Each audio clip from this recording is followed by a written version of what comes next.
Welcome to Flow Speak Studio, where English flows naturally. Let's start speaking with confidence. Hi, everyone, and welcome back to Flow Speak Studio. My name's Emma, and I'm here with Alex, as always. And today's episode feels especially close to my heart.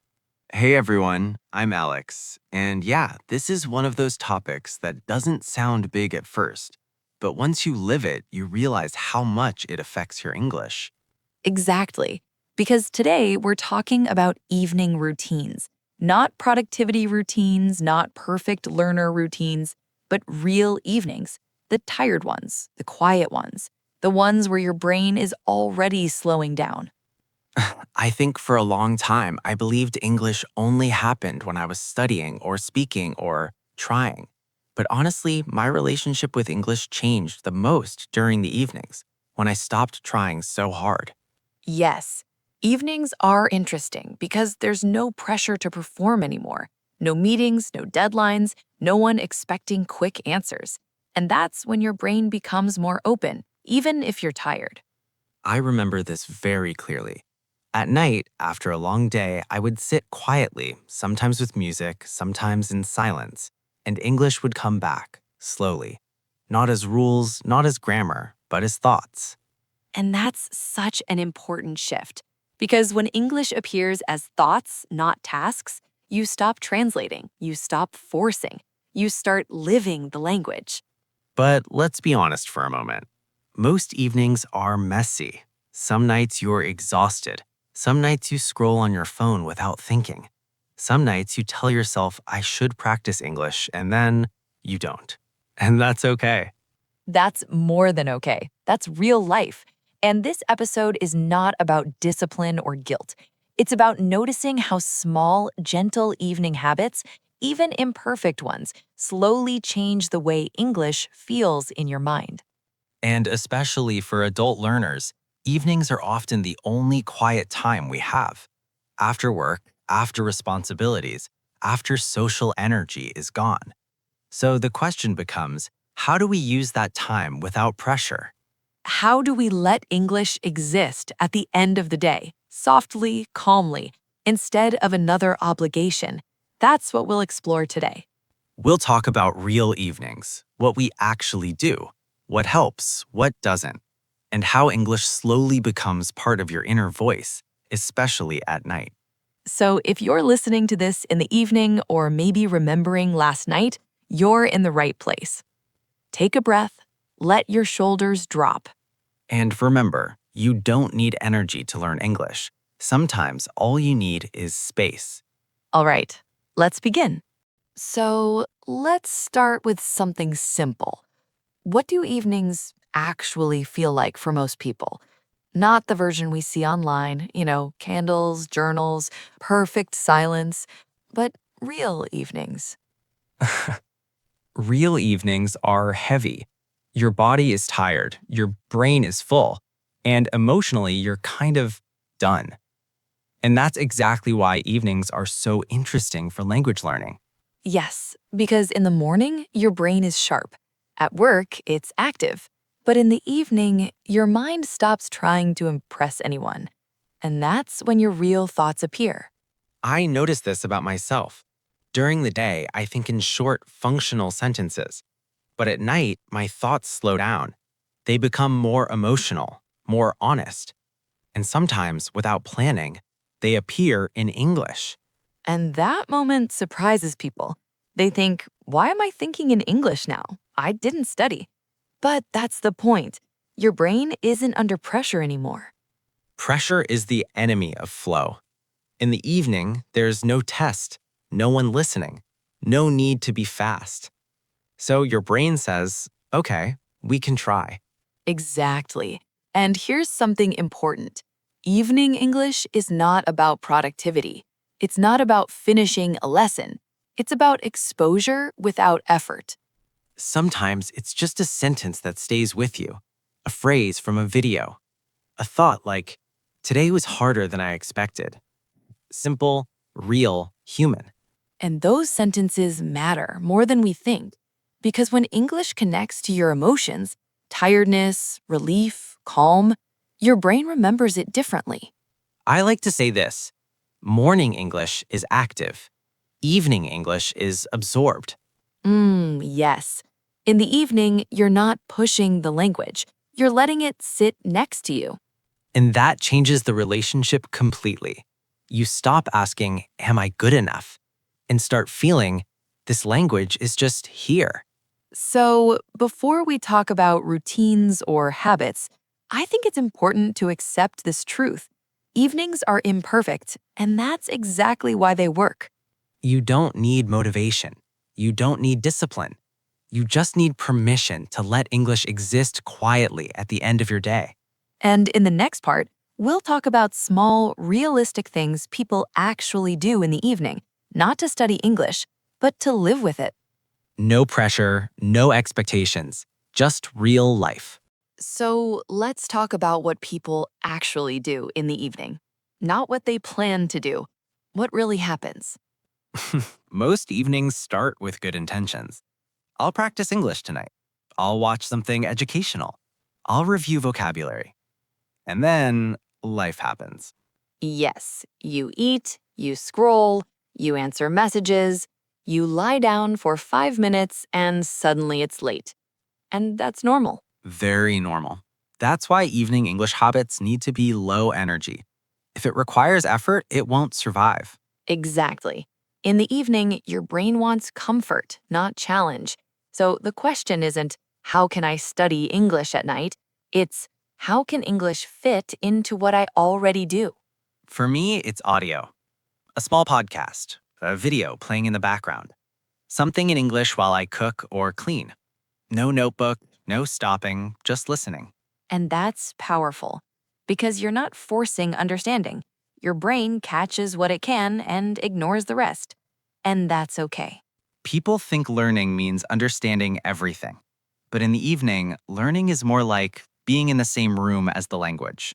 Yes, sometimes you only understand 30%, sometimes just a few words, but those words land softly because your mind is relaxed. Another habit I like is silent repetition. Not speaking out loud, just hearing a sentence and thinking, "Oh, that sounds nice," and letting it go. That's such an important point. You don't need to perform in the evening. You don't need to prove anything. Even one sentence that feels familiar is enough. I often notice this. The next day, that sentence appears naturally, not because I memorized it, but because my brain accepted it without stress. In evenings are about planting seeds, not harvesting results. And seeds grow quietly. So if your evening English looks like this, listening while tired, half paying attention, understanding little pieces, you're not failing. You're doing it right. In the next block, we'll talk about something very specific: how evenings help you think in English without effort, without pressure. And why tired brains can actually be very smart. There's something interesting about the evening. Your mind is tired, but it's also quieter. Yes, during the day, the brain is busy controlling everything: grammar, accuracy, translation. At night, that control starts to loosen. And when control loosens, something good happens. You stop trying to sound correct and you start sounding natural. I noticed this when I stopped studying at night. Instead of exercises, I just listened, and I didn't repeat aloud. I let English flow, like background music. That's when English becomes a feeling, not a task. Exactly. You don't analyze sentences, you sense them. You don't ask, "Why is this correct?" You think, "This feels right." And that feeling is what helps you think in English later. Because real speaking isn't logic, it's intuition. Evenings train intuition. During the day, you learn rules. At night, you learn rhythm. And rhythm is what stays with you when you speak, not grammar tables, not explanations. The sound, the flow, the timing. That's why evening English works so well for real life. At work, with friends, while traveling. You don't have time to think, you just respond. I also love how evenings remove pressure. No one is watching, no one is judging. It's just you and the language. Sometimes half asleep, but still listening. And that's okay. because your brain is still absorbing patterns. Even tired, it recognizes how people start sentences, how they react, how emotions sound in English. I've had moments where I wake up the next day and think, why does this sentence feel familiar? Because my evening brain accepted it quietly. That's thinking in English. Not fast, not loud, but natural. So if your evenings feel slow, unproductive, or messy, they're actually doing deep work. In the next block, we'll slow things down even more. We'll share key phrases that fit perfectly into the evening. Phrases that feel soft, human, and easy to carry. No pressure, just language that feels like home. Before we share these phrases, I want to say something important.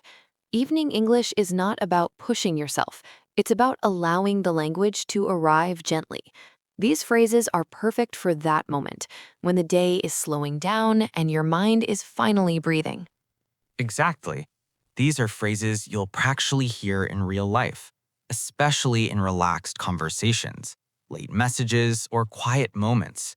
No pressure to memorize. Just listen and feel how they sound. The day really caught up with me. This means you feel tired, not just physically, but mentally. I use this when I've been busy all day, and in the evening, I suddenly feel everything.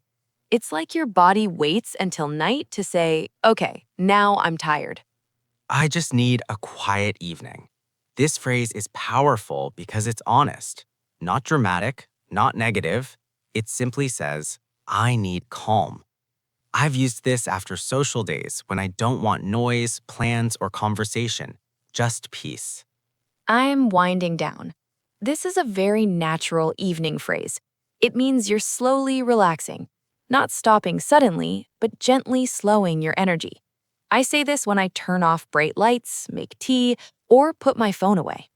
This feels like a good way to end the day. I love this one. It's reflective, present. You can use it when you're listening to music, having a calm conversation, or doing something simple that feels right. I don't feel like doing much tonight. This phrase removes guilt. It doesn't mean you're lazy, it means you're listening to yourself. I often say this without apology, and that matters. My mind is still busy, even though I'm tired. This is very real. Your body wants rest, but your thoughts keep moving. I've said this many nights, especially when I replay conversations or think about tomorrow. I just want something easy tonight. Easy food, easy shows, easy conversation. This phrase gives you permission to choose comfort over effort, and comfort helps language sink in naturally. I'm not in the mood for anything heavy. This doesn't mean sad. It means deep topics, big decisions, or intense conversations. I use this when I want lightness, and it's very common in evening English. Everything feels quieter at night. This phrase is emotional, not just sound, but life. I say this when I notice how different my thoughts feel after sunset. Slower, softer. I'll deal with it tomorrow. This phrase is not avoidance, it's trust. It means I choose rest now. And not mindset helps your English too, because learning needs rest. Notice something about these phrases. They're not advanced, they're not impressive, they're human. And that's why they work, because real English lives in moments like these, not in textbooks. In the next and final part, we'll bring everything together, not with advice, but with reassurance. And not because your English doesn't grow by force. It grows when you let it breathe. As we come to the end of this episode, I want to remind you of something very simple and very important. Your English doesn't need more pressure. It needs more space. In the evening, when your body slows down, your mind becomes more honest. And that honesty is where real language lives. Yes, and if you're listening right now while resting or lying down or doing something quiet, this moment already counts. You don't have to repeat words. You don't have to understand everything perfectly. Just listening, calmly, is already helping your English settle inside you. I used to believe that learning only happened when I was focused, active, and pushing myself. But over time, I realized that some of my biggest progress came from quiet moments like this. Moments when English felt gentle, natural, almost like a background presence. And that's how thinking in English starts to feel normal. Not loud, not forced, not stressful. Just there. Part of your internal world, especially at the end of the day. If tonight you don't feel productive or motivated or on track, that's okay. Rest is not a break from learning. Rest is part of learning.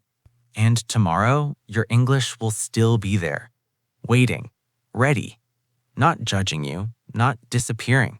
Thank you for sharing this quiet space with us. Thank you for choosing calm over pressure and consistency over perfection.